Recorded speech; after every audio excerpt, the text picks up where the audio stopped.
اب یہاں پر کچھ لوگوں نے کہا کہ ظلم سے مراد شرک ہے۔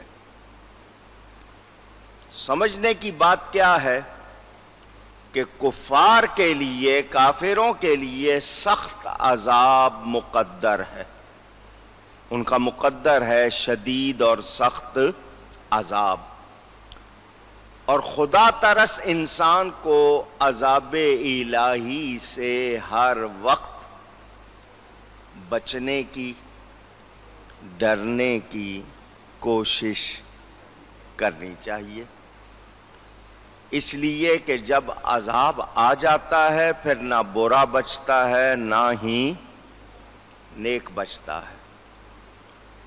تو جو عذاب کے مطالبے میں جلدی کرتے ہیں کہ لے آؤ وہ عذاب، آج ہمارا مزاج بھی کچھ ایسا ہو گیا۔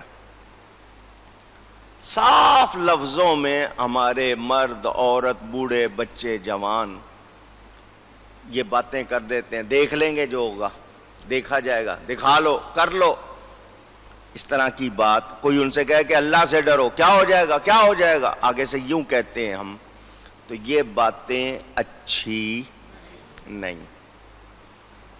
ہمیں اس طرح کے لفظ کہتے ہوئے یہ سوچنا چاہیے سر میں درد ہو جائے اور وہ ٹھیک نہ ہو تو بتائیے کیا حال ہو جاتا ہے۔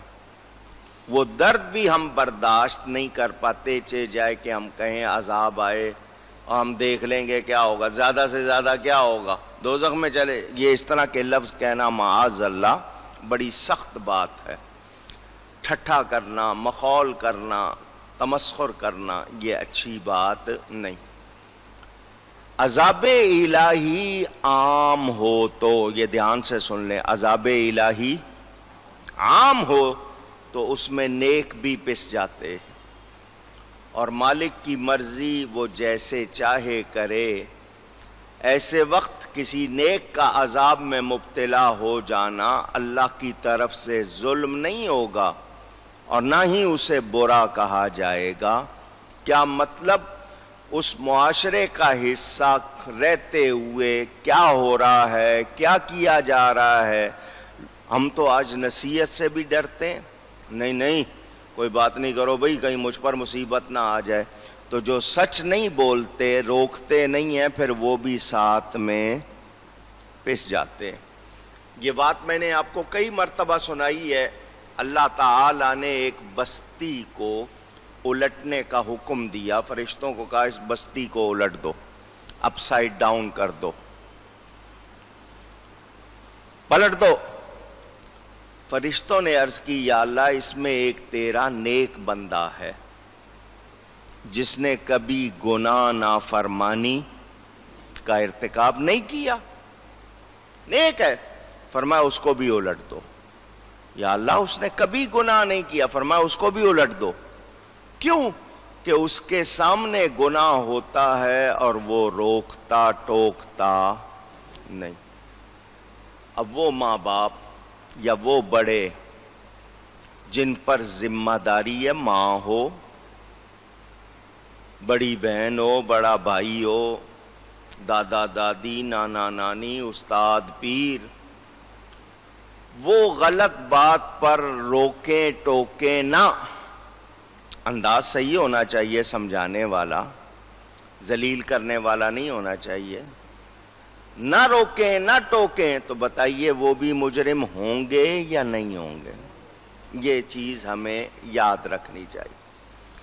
اللہ تعالیٰ نے کیا فرمایا؟ ہم آپ کے ساتھ وعدے کے مطابق عذاب بھیجنے پر قادر ہیں، قدرت رکھتے ہیں، جب چاہیں جو چاہیں کریں۔ مؤخر کیوں کر رہے ہیں، یعنی اس میں تاخیر، دیر کیوں کر رہے ہیں؟ کہ ہمیں معلوم ہے کہ ان میں یا ان کے آنے والی نسلوں میں ایماندار ہیں۔ ہم جو کچھ سمجھتے ہیں یار یہ اتنا کچھ ہو رہا ہے، اللہ پکڑتا نہیں ہے، تو وہ میری آپ کی سوچ ہے۔ قدرت کیا ہے، رضا کیا ہے، مشیت کیا ہے، وہ ہم جانتے نہیں۔ ایک دوسری بات یہ کہ ہمارا کردار کیا ہے، ہمیں کیا کرنا چاہیے، کیا ہم وہ کر رہے ہیں؟ مثلا اس وقت برما کا جو ملک ہے جس کو میانمار کہتے ہیں اب، وہاں پر انسانوں کے ساتھ وہ سلوک ہو رہا ہے جو نہ آنکھ دیکھ سکے نہ کان سن سکے۔ وہ گلا یا کوئی رگ کاٹ کر کس طرح خون نکالتے ہیں، جسم کے کتنے ٹکڑے کرتے ہیں، کس طرح بھونتے ہیں، چھوٹے چھوٹے بچوں پر کیا ظلم ڈھا رہے ہیں۔ کچھ تصویریں انٹرنیٹ پہ آپ کو نظر آ جاتی ہیں۔ مجھے یہ بتائیے ساری دنیا کے مسلمانوں کی اس وقت ذمہ داری کیا ہے؟ کیونکہ ہمیں کہا گیا تمہارے سامنے برائی ہو ہاتھ سے روکو، اتنی طاقت نہیں رکھتے ہو ہاتھ سے روکنے کی تو زبان سے برا کہو، اس کے خلاف صدا بلند کرو، آواز لگاؤ۔ وہ بھی نہیں کر سکتے، اس کی بھی طاقت نہیں ہے تو دل سے برا سمجھو، اور یہ دل سے برا سمجھنا ایمان کا سب سے کمزور درجہ ہے۔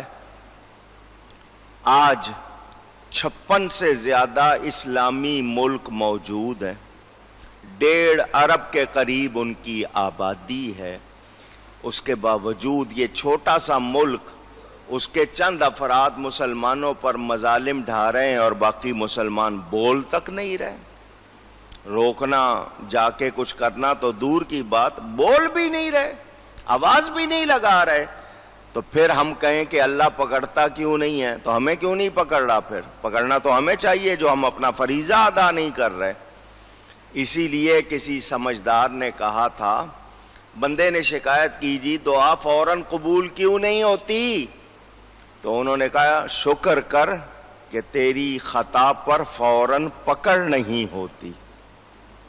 ادھر دھیان نہیں دیتا کہ تو نے خطا کی ہے مگر فوراً پکڑ نہیں ہوئی، ادھر شکایت کر رہا ہے دعا فوراً قبول کیوں نہیں ہوتی۔ تو پہلے اپنے آپ کو دیکھ، تو خود کیا کر رہا ہے، تیرا اپنا کیا حال ہے، تیری ذمہ داری کیا ہے؟ جب تو اس کو پورا نہیں کر رہا تجھے قدرت سے شکایت کا کوئی حق نہیں، اور شکایت کا تو کسی صورت بھی گنجائش نہیں ہے۔ میرے دوستوں اور بزرگوں، ساتھ ہی کیا فرمایا کہ ہم قادر ہیں، مگر محبوب آپ ان میں موجود ہیں، اس لیے ان پر یہ عذاب نہیں آ رہا۔ یہاں میں نے آپ کو بتایا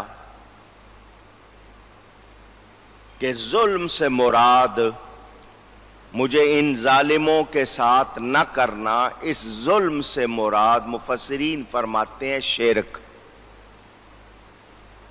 مہربان، ان کے جیسے عقیدے ہیں، جیسے عمل ہیں، مجھے ان کے ساتھ نہ کرنا۔ شرک اس حوالے سے کئی مرتبہ آپ کو تفصیل سنائی ہے۔ کہا جاتا ہے کہ دین میں انسان کا شرک کرنا 2 قسم سے ہے، شرک اکبر اور شرک اصغر، ایک بڑا شرک اور ایک چھوٹا شرک۔ شرک عظیم، شرک اکبر کیا ہے؟ کہ اللہ تعالی کی ذات میں کسی کو اس کا کسی طرح شریک بنانا، کسی کو اللہ کا شریک ٹھہرانا، کہنا ماننا، یہ کیا ہے؟ شرک اکبر۔ اور شرک اصغر کیا ہے؟ کہ بعض امور میں غیر اللہ کی رعایت کرنا۔ ہم لوگ حدود اللہ، اللہ کے احکام، اللہ کی آیتیں چھوٹوں کو تو سنا دیتے ہیں، بڑوں کو نہیں سناتے۔ ارے یار یہ بڑا آدمی ہے، ناراض ہو جائے گا۔ چھوٹے کو تو وہ بڑے دھڑلے سے سنائیں گے، آواز اونچی کر کے سنائیں گے۔ ڈرانے کے لیے اور زیادہ اس پہ رعب ڈالیں گے، اور جو دوسرا ہے اس کو کچھ نہیں کہیں گے کہ یہ ناراض نہ ہو جائے۔ تو آپ کا ایسا رعایت کرنا اللہ کے حکم کے معاملے میں، غریب نے شراب پی لی ہے اس کو مارو، امیر نے پی ہے، یار یہ تو امیروں کے چونچلے ہیں، نہیں سمجھے بات کو۔ بڑے نے گناہ کیا ہے، بڑا آدمی ہے، چھوٹے کو کیا حق پہنچتا ہے کرنے کا، بڑے کا کرنے کا حق سمجھا ہم نے۔ تو یہ رعایت، یہ منافقت، یہ شرک اصغر ہے۔ حضور صلی اللہ علیہ وسلم کا ارشاد میں آپ کو بار بار سناتا رہتا ہوں، بخاری شریف میں موجود، دیگر کتابوں میں موجود۔ حضور فرماتے ہیں مجھے اپنی امت سے شرک کا خوف نہیں ہے، مجھے اپنی امت سے شرک کا خوف، اونچی گئی ہے، نہیں ہے۔ ہاں اس بات کا ڈر ہے کہ میری امت دنیا کو زیادہ پسند کرنے لگ جائے گی، وہ ہو رہا ہے، دیکھ رہے ہیں ہم لوگ۔